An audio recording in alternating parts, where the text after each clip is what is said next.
Once you've gotten used to a ketogenic diet, you're going to want to push your results to the next level. So if you've got your grocery list and your meal planning under control, then it's time to start thinking about intermittent fasting.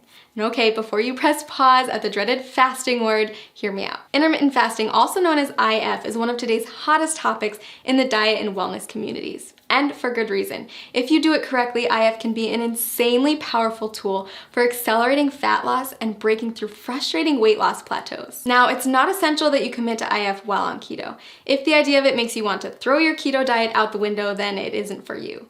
But if you're up for another adjustment with the potential to ramp up your weight loss and turn you into a fat burning machine, then keep watching. IF basically boils down to two terms, feeding and fasting. You're in a feeding state when you're eating, and all the times in between you're fasting. Easy, right?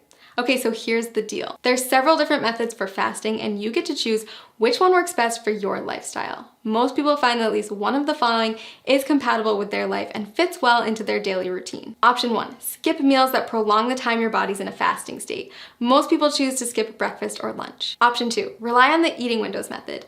This approach involves eating between a 4 and 7 hour window every day and fasting for the rest of it. Option 3, not for the faint of heart. Your third choice is to commit to a 24 to 48 hour cleanse. It's more of an extended fast, and I don't recommend it if you're just getting started with IF. So how do you know which option is best? If you're just getting started with fasting, option 2 is probably the way to go.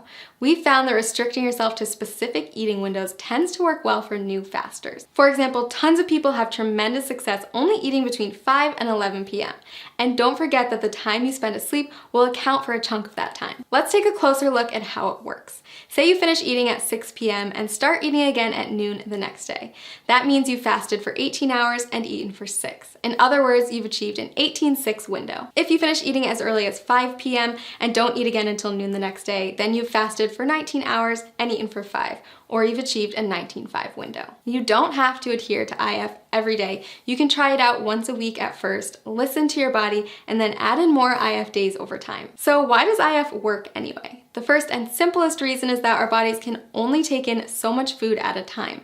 If you're someone who struggles with overeating or snacking out of boredom, IF can help to drastically cut those extra calories and keep you within your limits for weight loss. When your body's in a fasting state, it will begin to break down stored fat to use as energy. So if you're following a ketogenic diet, your body is already mimicking a fasting state since it's relying on fat, not glucose, as its main source of fuel. Just make sure that you're still hitting your daily macros and getting enough fat when you're in your eating window. If this sounds overwhelming, don't worry. We've got a tool that builds intermittent fasting into a keto diet regimen customized for your needs and goals.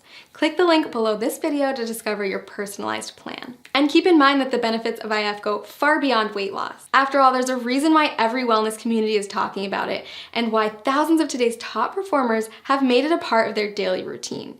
People who practice fasting on a regular basis reap tremendous health benefits in many areas, not just by turning their bodies into maximum fat-burning machines. Nobel Prize winner Yoshinari Asumi discovered that fasting can trigger autophagy, which is essentially a deep cleaning process for your cells. Autophagy helps to stop the aging process, reverse disease, and prevent cancer. It's basically the body's way of cleaning out cells by recycling non-essential components like damaged proteins and getting rid of invading microorganisms and toxic compounds. Like most complex mechanisms, your body needs a break from feeding, so it can focus on performing these other functions instead. Not only does fasting trigger autophagy, it also increases the number of ketones in your bloodstream more than a keto diet alone will do.